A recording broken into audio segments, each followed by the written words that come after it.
서문이 데리다가 반한 서문입니다. 진리가 여성이라고 가정한다면 어떠한가? 모든 철학자가 독단주의자였을 경우 그들이 여성을 제대로 이해하지 못했다는 혐의는 근거 있는 것은 아닐까? 이렇게 시작하죠. 여기서 독단주의자가 도그마티커거든요. 독일어로 도그마티커. 이제 도그마가 독단으로 번역이 되고, 이 도그마라는 단어가 그리스어 독사에서 유래했는데 이게 믿음, 신념, 의견 이 뜻이에요. 그래서 플라톤 철학에서는 독사가 의견으로 번역이 돼요. 그러니까 우리나라 번역자들이 의견 또는 속견으로 번역하고 이 독사를 에피스테메랑 대립시킵니다. 그러니까 에피스테메는 참된 지식이고, 그래서 그리스어로 에피스테메를 아리스토텔레스는 학문이라는 의미로도 쓰거든요. 그리고 플라톤이 에피스테메를 쓸 때는 참 지식을 뜻합니다. 알다 할 때 그 암, 그게 플라톤 에피스테메라고 하는데, 그거에 대립되는 용어가 독사예요. 독사. 근데 이 독사라는 그리스어가 믿음, 신념이고, 우리나라 번역자들이 속견으로도 번역하고, 속견, 그러니까 속자가 세속 속자거든요. 그게 속자가 뭔 의미냐면 평범한 거, 비범한 게 아니라 다 이해하고 있는 거. 그래서 이걸 속견이라고 번역해요. 독사를. 이제 여기에서 도그마가 나온 겁니다. 이 도그마가 그래서 독단으로 번역이 돼요. 칸트가 흉이 나를 독단의 잠에서 깨웠다 했을 때 이 도그마거든요. 근데 여기 도그마티커라고 했대. 도그마티커. 독단주의자. 이게 뭐냐면 개개의 신념에 입각해서 모든 거를 해석하는 사람이 독단론자예요. 또는 이거를 칸트 철학에서는 백종원 교수님이 교의적이라고 번역하는데, 교의.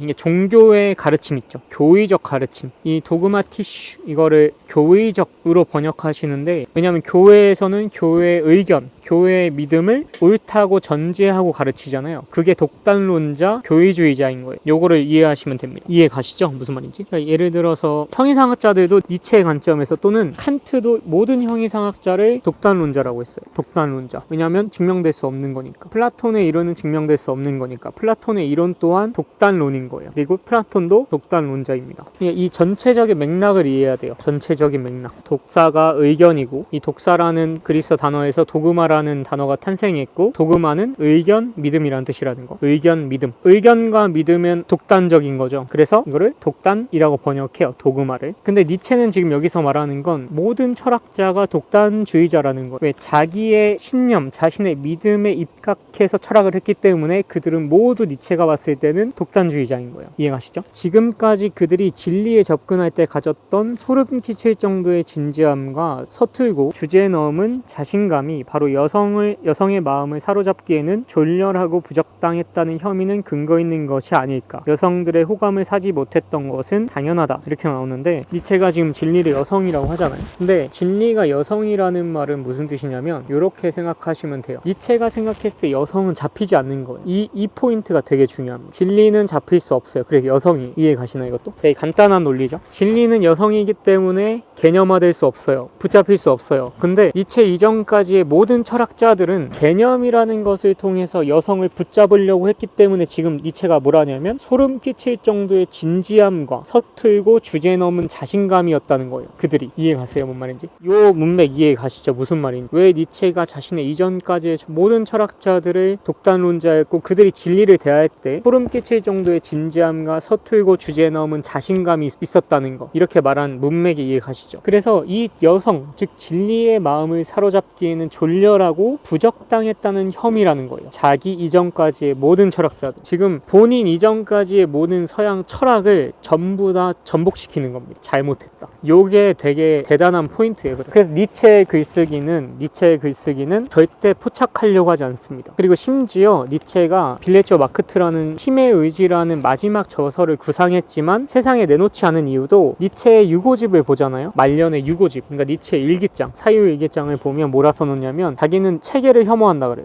체계는 뭐냐면 무언가 가두는 거죠. 이거를 혐오한다 그래요. 그래서 절대 자기는 체계를 세우지 않겠다 그래요. 체계를 세우지 않는다. 그래서 니체의 글쓰기가 우리가 무언가라고 규정하면 할수록 빠져나가는 이유가 그것 때문에. 규정할 수가 없어요. 니체의 글쓰기는. 그리고 우리는 니체의 텍스트에서 길을 잃어버리죠. 왜? 니체는 규정하지 않았으니까. 니체의 글쓰기가 철학적 글쓰기가 아니에요. 그래서 니체의 모든 텍스트가 철학사에서 철학으로 인정받지 못했거든요. 근데 하이데거가 니체의 원투라는 책을 쓰면 바뀌면서 하이데거의 그 책 이후로 니체가 철학자로 평가받았지, 하이데거 이전까지 사람들은 니체를 철학자로 평가 안 했어요. 문헌학자로 평가했습니다. 왜? 니체는 철학 체계를 세우지 않았어요. 근데 하이데거가 니체를 언급한 이후로 철학자의 반열에 오른 겁니다. 하이데거 니체 원투란 책이 있어요. 왜? 니체의 글은 규정하거나 정하지 않아요. 그래서 니체를 어렵다라고 느끼는 거예요. 왜? 체계가 없으니까요. 어려운 게 아니에요. 체계가 없기 때문에 읽기 어려울 뿐이지, 힘든 것 뿐이지. 이해하지 못한다, 니체의 글을 이해하지 못하겠어, 이건 당연한 거예요. 그래서 니체의 텍스트를 읽을 때는 니체의 전체 텍스트 안에서 해석해야 돼. 자라투스트라 하나를 해석하려면 니체의 모든 저서를 봐야 됩니다. 거기서 조각조각 볼 수 있거든요. 조각조각. 그리고 니체가 본인의 사상을 뭐라 하냐면 계곡물이라 하잖아요. 계곡물. 싸싸거리면 흐르는 계곡물. 그리고 칸트나 헤겔의 글쓰기를 뭐라 하냐면 안단테라 그래요. 안단테. 그 음악의 그거로 보자면 안단테라고 합니다. 안단테가 뭐냐면 장엄하고 엄중하게 이 뜻이에요. 칸트나 헤겔의 글쓰기는 안단테인데 자기의 글쓰기는 그 음악의 빠르기 있죠. 자기의 글은 뭐냐면 그 음악의 빠르기 중에 제일 빠른 거라 그래요. 왜? 멈추지 않아요. 다시 말해서 규정하지 않아요. 그냥 건들고 지나가는 거예요. 그러니까 유고집에 니체가 어떤 얘기 많이 나오냐면 내가 멈춰 있었다면 난 죽었을 것이다 그래요. 내가 어떤 하나의 사상에 빠져서 또는 어떤 이론을 체계화하고 개념화하려고 했으면 나는 미쳤을 것이다 라고 실제로 니체가 그런 말 합니다. 그러니까 니체의 사상은 흐르는 거예요. 흐르는 건 뭐예요? 붙잡힐 수 없죠. 붙잡힐 수 없죠. 근데 니체 이전까지의 모든 철학자들은 그 진리, 흐르고 물과 같고 바람과 같은 진리를 개념으로 붙잡으려고 했기 때문에 소름 끼칠 정도의 진지함과 주제 넘은 자신감이었다는 거예요. 니체가 봤을 때. 왜? 진리는 붙잡히지 않는 건데? 이렇게 되는 거죠. 그래서 여성들의 호감을 사지 못했던 것은 당연하죠. 왜? 여성은 붙잡히지 않으니까요. 여성은 이렇다 저렇다라는 범주 안에도 놀지 않으니까요. 언제나 빠져나가는 부분이 있으니까요. 언제나 잉여가 있으니까. 붙잡히지 못하는 잉여가 있으니까. 그래서 개념이라는 한자어도 대개 개자의 생각 염자예요. 개념은 뭐냐면 대개의 생각이에요. 대개. 그냥 대개. 대개라는 말 자체 안에 뭐가 담겨 있는 거냐면 대개라는 말 안에 붙잡히지 않은 영역을 함께 포괄하고 있는 거예요. 개념이라는 건. 그래서 대개의 생각입니다. 대개라는 건 뭐예요? 100%가 아니에요. 99%라는 거죠. 그 1%는 붙잡힐 수 없어요. 그게 진리라는 거. 근데 그 1% 또한 니체 이전까지의 모든 철학자들은 그 1%까지 완벽하게 개념으로 붙잡으려고 했다는 거예요. 이후에 나오지만 감각의 다채로움을 창백한 회색빛의 그물망이라는 개념을 통해서 붙잡으려고 했다는 거. 그게 남성적인 태도인 겁니다. 이게 레비나스도 얘기하고요. 시간과 타자에서 데리다도 얘기해요. 자, 그래서 모든 종류의 독단론은 오늘날에도 울적하고 힘없는 모습으로 서 있는 것이다. 왜? 진리는 붙잡히지 않으니까요. 쇼펜하우어가 의지를 모든 세상의 근원이라 했잖아요. 이것도 해석이죠. 이것도 진리라는 것을 의지라는 개념으로 포획하려고 한 거죠. 근데 실패했어요. 의지라는 개념으로 붙잡히지 않습니다. 이 세계는. 왜? 잉여가 있으니까요. 그게 진리인 거예요. 이렇게 말하죠. 이 독단론이 여전히 있다는 말이다. 자기가 봤을 때는 독단론은 지금 없다. 이제 없다. 나 이후로 없다. 이거예요. 왜냐하면 이 독단론은 무너졌고 모든 독단론은 땅에 쓰러져 있으며 더욱이 빈사 상태라고 주장하며 조소하는 사람이 있기 때문이다. 이게 자기죠. 자기가 조소하고 있는 거예요. 진지하게 말하자면 철학에서의 모든 독단화는 아주 화려하고 결정적이며 최종적인 것처럼 태도를 취해왔다 해도 여전히 고상한 어린아이의 장난이거나 신출내기의 미숙함에 불과하다고 단언할 이유는 충분하다. 자기 이전까지의 모든 철학이 이렇다는 거예요. 결정적이고 화려하고 최종적인 모습을 취해왔다 하더라도 이거는 어린아이의 장난일 뿐이라는 거예요. 왜? 진리는 붙잡히지 않으니까요. 다 이 맥락입니다. 또한 지금까지 독단주의자들이 세워왔던 고상하고 절대적인 철학자들의 건축물에 초석을 놓기 위해서는 도대체 무엇이 있어야만 충분한 것이었는지 우리가 다시 이해하게 될 때가 아마 가까워진 것 같다 라고 말하죠. 그러니까 지금 니체가 말하는 건 독단주의자들의 토대는 무엇이었는가 과연. 그리고 이제 나의 이 시대에는 그들이 그렇게 철학을 할 수밖에 없는지에 대한 초석을 이해하게 될 때가 가까이 왔다 이렇게 말해요. 이건 뭐예요? 결국엔 칸트는 칸트의 믿음대로 철학한 거예요. 다 이렇게 나갑니다. 그래서 철학자들의 편견인 거예요.